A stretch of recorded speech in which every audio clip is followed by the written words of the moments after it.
Victoria Manning had spent 3 months reviewing discrimination complaints from customers at her luxury boutique chain, and the pattern was impossible to ignore. Black customers reported being followed by security, questioned about their ability to afford merchandise, and treated with suspicion despite their expensive clothes and platinum credit cards. White customers with similar profiles faced none of these challenges. When Victoria brought these concerns to her executive team, they assured her it was coincidental, that her managers were simply being cautious in high-theft urban locations. But Victoria's business ins told her there was more to the story. She had built Manning Luxury Retail into a $500 million empire by paying attention to details others missed, and the details in these complaints painted a clear picture of systemic racial profiling. So she decided to test the system herself, planning what she privately called Operation Reality Check. She would visit her stores as an anonymous customer and document exactly how she was treated compared to white shoppers with similar profiles. The Manhattan flagship store was her first stop and her most important test. This location generated more revenue than any other Manning luxury store, serving Manhattan's elite with personalized service and exclusive merchandise. If discrimination was happening here, it was happening everywhere. Victoria dressed carefully for the experiment, choosing an outfit that signaled wealth and sophistication to anyone paying attention. Her cream-colored Chanel suit was custom-tailored, her shoes were Italian leather, and her handbag cost more than most people's monthly rent. Everything about her appearance should have triggered premium customer service, but she knew that to certain people, her race would override every other signal. Store manager David Patterson noticed her the moment she walked through the door, and his reaction proved every one of Victoria's suspicions correct. Despite her obvious affluence and polished appearance, Patterson's first instinct was suspicion rather than service. He began implementing surveillance protocols typically reserved for suspected shoplifters, completely unaware that he was targeting the woman who owned the store, employed him, and had the power to fire him on the spot. As Victoria began her shopping experience, Patterson was unknowingly creating the evidence that would end his career and transform her entire company. It was a crisp Tuesday morning in October when Victoria Manning stepped out of her black town car onto Fifth Avenue. The Manhattan flagship store of Manning Luxury Retail rose before her like a monument to success. 3 stories of gleaming glass and polished marble, with window displays that attracted crowds of admirers daily. At 42, Victoria had every reason to be proud of what she had built. Starting with a single boutique in Atlanta 15 years ago, she had grown Manning Luxury into one of the most successful specialty retail chains in America, with 47 locations across major cities and annual revenues exceeding $500 million. But today, she wasn't here to admire her achievements. She was here to investigate what might be the biggest threat to everything she had worked to build. Victoria walked slowly past her own storefront, observing the flow of customers entering and exiting. She had made this same walk 3 times in the past week, studying patterns and preparing for today's experiment. At exactly 2:30 p.m., when the store was busy but not overwhelmed, she would enter as an anonymous customer and experience firsthand how her employees treated black shoppers. The preparation for this moment had taken weeks. Victoria had reviewed every discrimination complaint filed against her stores in the past year, cross-referenced them with sales data and employee records, and identified patterns that made her stomach turn. Black customers, regardless of their obvious wealth or professional appearance, reported being shadowed by security, questioned about their payment methods, and treated with suspicion that bordered on hostility. Meanwhile, white customers with identical profiles, similar ages, similar clothing, similar apparent income levels, reported exceptional service and welcoming treatment.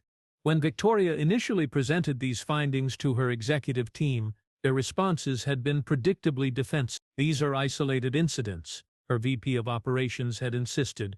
"Our employees receive extensive customer service training." Her Director of Loss Prevention had been even more dismissive. "High-end retail attracts people who want to feel important. Some customers exaggerate minor interactions to get attention or compensation." But Victoria knew discrimination when she saw it. She had experienced it herself throughout her career, from the early days when venture capitalists assumed she was someone's assistant rather than the entrepreneur pitching for funding.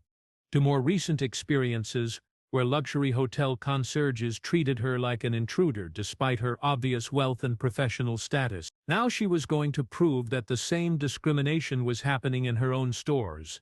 Victoria entered the flagship store at exactly 2:30 p.m., her heels clicking softly against the imported Italian marble floors. The interior was a masterpiece of luxury retail design, soaring ceilings, crystal chandeliers, and merchandise displays that looked more like art installations than commercial arrangements. She had personally overseen every detail of this store's design, from the custom lighting that made jewelry sparkle to the seating areas where customers could relax while making purchasing decisions. Store manager David Patterson looked up from his position behind the main counter, his trained eye automatically scanning the new arrival. At 38, Patterson had managed luxury retail locations for over a decade, and he prided himself on running the most profitable store in the Manning chain. His success came from what he considered superior customer management, maximizing revenue from serious buyers while minimizing time wasted on browsers and potential shoplifters.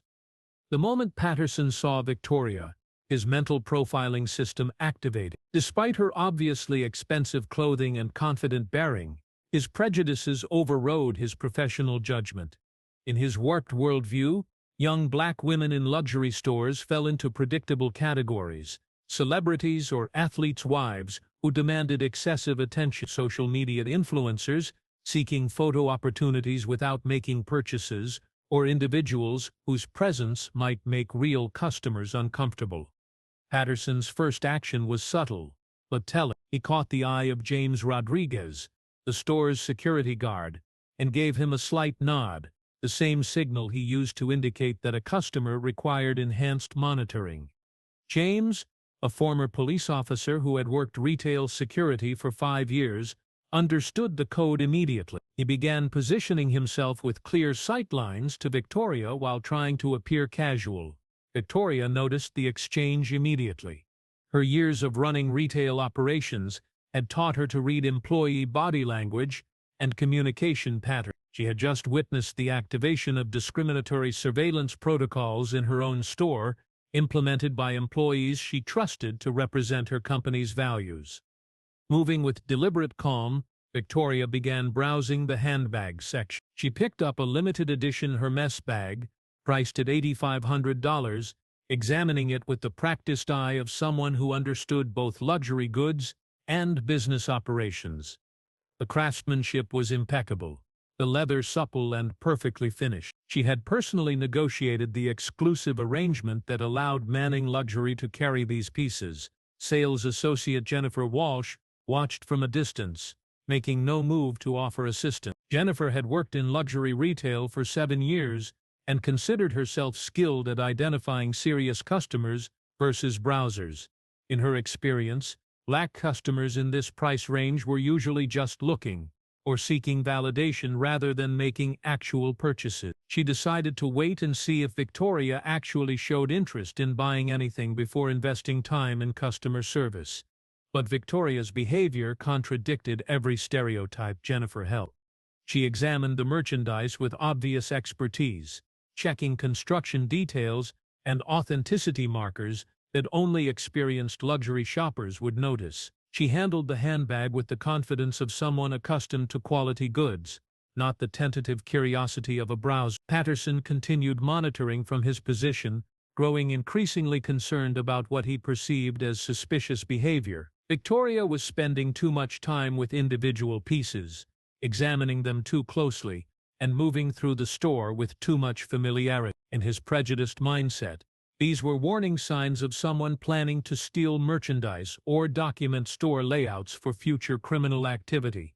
What Patterson couldn't comprehend was that Victoria was conducting a masterclass in retail evaluation. She was assessing product placement, inventory selection, pricing strategies, and customer flow patterns, the same analysis she performed during official store visits, but now from a customer's perspective.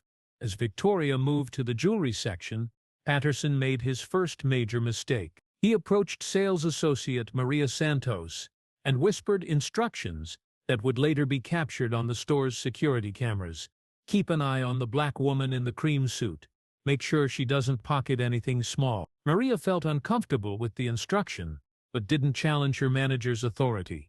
She began following Victoria at a distance, positioning herself to observe any interaction with merchandise. Victoria noticed the surveillance immediately. The sudden attention from an employee who had ignored her presence moments before, the careful positioning to monitor her movements, the nervous energy that indicated she was being watched for potential theft, rather than assisted with potential purchases.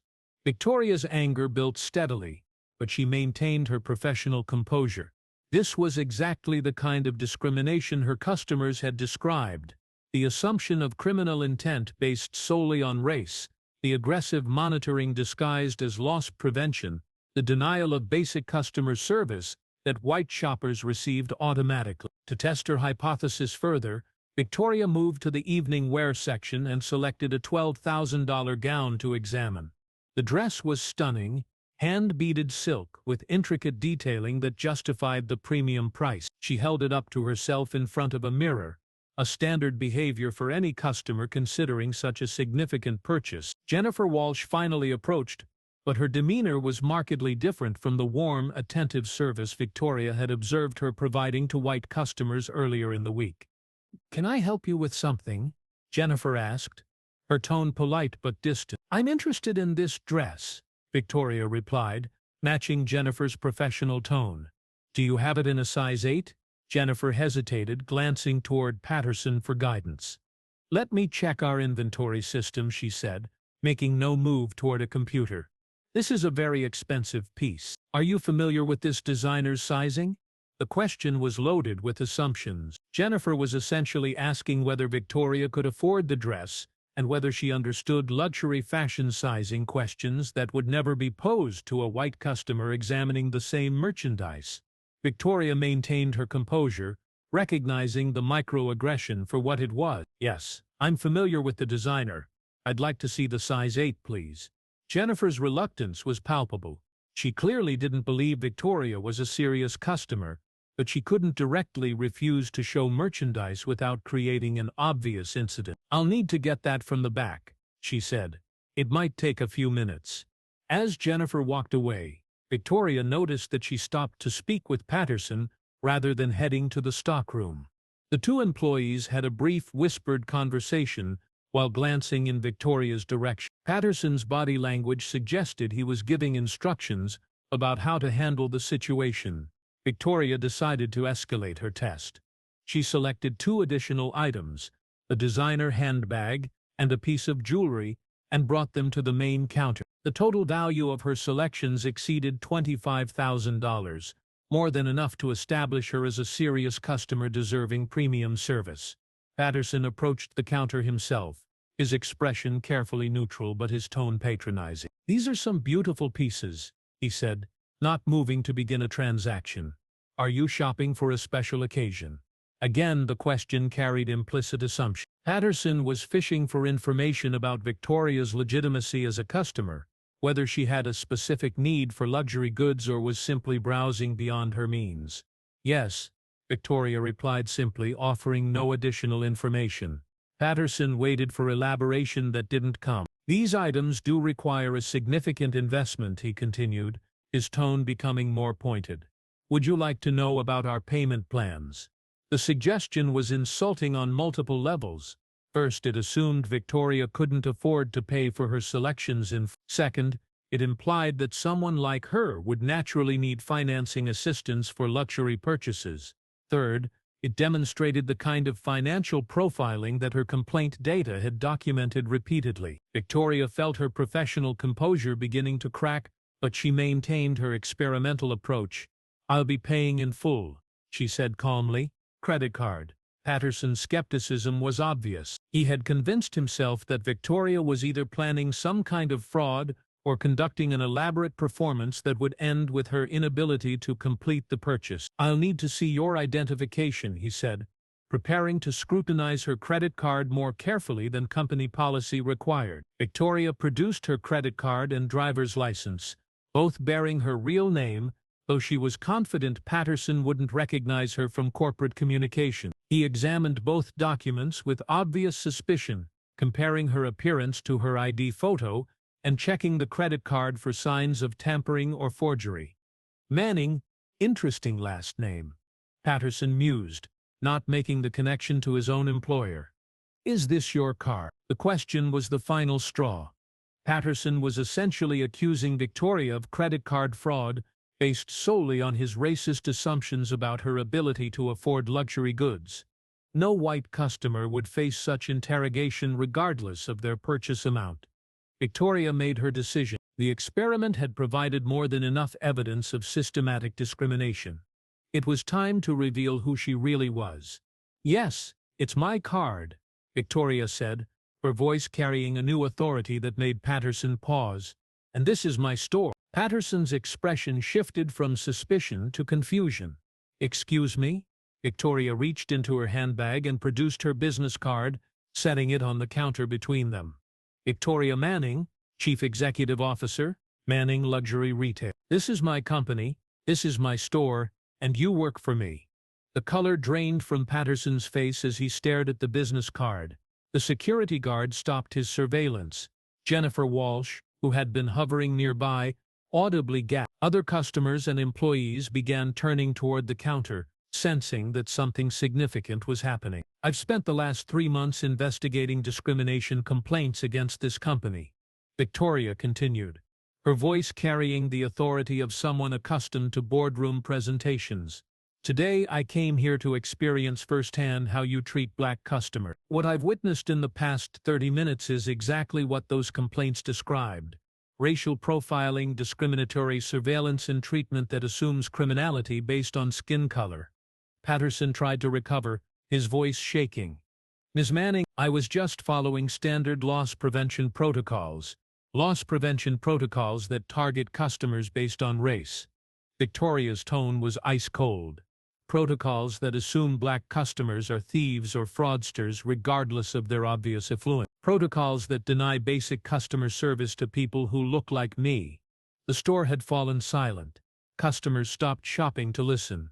Employees gathered at the edges of the scene, realizing they were witnessing the end of their manager's career. Victoria had planned this moment carefully, knowing that public accountability would be more effective than private disciplinary action. Every interaction I've had in this store has been recorded by your security cameras, Victoria announced, her voice carrying to every corner of the space. The discriminatory surveillance, the insulting questions about my ability to afford merchandise, the assumption that my credit card was fraudulent, all of it documented. Patterson's attempts at explanation became increasingly desperate. I didn't know, I was just being careful. These are expensive items that I selected, that I was prepared to purchase, and that you made it clear you didn't believe I could afford. Victoria cut him off. Items that, incidentally, I personally chose for this store's inventory. The revelation hit Patterson like a physical blow. Not only had he discriminated against his CEO, but he had done so while she was shopping for products she had personally selected for the store. The irony was devastating. Victoria turned to address the gathered crowd, customers and employees who were witnessing this unprecedented moment. This is what discrimination looks like in practice, she said, her voice carrying the conviction of someone who had experienced these injustices personally. It's not always dramatic or obvious. It's the subtle assumptions, the extra scrutiny, the denial of basic respect that should be given to every customer. She faced Patterson directly for her final statement to him. Your employment with Manning Luxury Retail is terminated, effective immediately. You will be escorted from the premises, and security footage from today will be reviewed by our legal team. Patterson's career in luxury retail was over. Word of his racist behavior would spread through industry networks, making him unemployable at any reputable company. His assumptions about Victoria's identity and legitimacy had cost him everything. But Victoria wasn't finished. She had exposed individual discrimination. But the real change would come from addressing systemic issues within her company. Over the following weeks, Victoria implemented comprehensive reforms that would transform Manning Luxury Retail. She mandated unconscious bias training for all employees. established clear protocols for customer interactions that prohibited racial, and created an independent review board to investigate discrimination complaints. She also shared the security footage from her undercover shopping experience with her entire corporate team, using it as a training tool to demonstrate how subtle prejudices could manifest in customer service. The video became required viewing for all Manning luxury employees, a stark reminder of how discrimination could poison customer relationships and damage the company's reputation. The changes extended beyond training and policy. Victoria promoted Maria Santos, the sales associate who had felt uncomfortable following discriminatory instructions, to assistant manager. She recognized that employees like Maria, who had moral qualms about discriminatory practices but felt powerless to challenge them, could become allies in creating inclusive retail environments. Jennifer Walsh faced disciplinary action but kept her job after demonstrating genuine remorse and commitment to change. Victoria believed in second chances for employees willing to acknowledge their mistakes and work toward improvement. The security guard, James Rodriguez, was reassigned to a different location and required to complete additional training on appropriate customer interaction protocols. His surveillance of Victoria had been inappropriate, but Victoria recognized that he had been following instructions from his manager rather than acting on his own initiative. The incident's impact extended far beyond Manning luxury retail. When Victoria shared her experience at industry conferences and in business publications, it sparked conversations about discrimination in luxury retail across the entire sector. Other companies began examining their own practices, recognizing that systemic racism could exist even in businesses that prided themselves on customer service excellence. Victoria's customers responded positively to her transparency and commitment to change. Rather than being embarrassed by the discrimination incident, they respected her willingness to acknowledge problems and take concrete action to address them. Sales actually increased at the Manhattan flagship store, as customers appreciated shopping at a business that took discrimination seriously. The legal implications were significant as well. Victoria's documentation of discriminatory treatment provided ammunition for civil rights attorneys representing other victims of retail discrimination. Her willingness to testify about systemic racism in luxury retail helped several customers win substantial settlements against other companies with similar practices. But the most important impact was personal. Victoria had transformed a painful experience of discrimination into a catalyst for meaningful change. She had used her power and privilege as a CEO to expose injustices that less powerful customers had been forced to endure silently. 6 months after the incident, Victoria returned to the Manhattan flagship store for a surprise visit. This time, she announced herself as the CEO from the moment she entered. The difference in treatment was remarkable. Attentive service, genuine respect, and the kind of customer experience that luxury retail should provide to everyone. As she walked through the store, observing interactions between employees and customers of all backgrounds, Victoria felt satisfied with the progress. The changes hadn't been easy or immediate, but they had been necessary. Her company now stood as an example of how businesses could confront their own discriminatory practices and emerge stronger. During her visit, a young black woman approached Victoria with tears in her eyes. "Ms. Manning," she said, "I read about what happened here last year. Thank you for making this place somewhere I can shop without being made to feel like a criminal." Victoria smiled, remembering why she had started this company in the first place, to create spaces where luxury and beauty were accessible to everyone, with the means to enjoy them, regardless of race or background. The transformation of Manning luxury retail became a case study in business schools and corporate training programs across the country. Victoria's willingness to expose discrimination in her own company, accept responsibility for systemic problems, and implement meaningful changes demonstrated that ethical leadership could drive both social justice and business success. Years later, when asked about the most important decision of her career, Victoria didn't mention expansion strategies or financial achievements. She talked about the day she walked into her own store as an anonymous customer and decided to turn a moment of personal discrimination into a catalyst for industry-wide change. Sometimes the most powerful weapon against discrimination isn't protest or confrontation. It's the quiet courage to document injustice and the moral authority to demand change. Victoria Manning had both, and she used them to transform not just her own company, but the entire industry's approach to inclusive customer service. Her story reminded everyone that assumptions based on race are not just morally wrong, they're also economically stupid. When businesses discriminate against customers, they lose money, talent, and reputation. When they embrace inclusion, they gain loyal customers, dedicated employees, and sustainable success. The store manager who had profiled Victoria based on her race never worked in retail again. But the woman he had underestimated continued building an empire founded on the principle that respect, like luxury, should be available to everyone who earns it.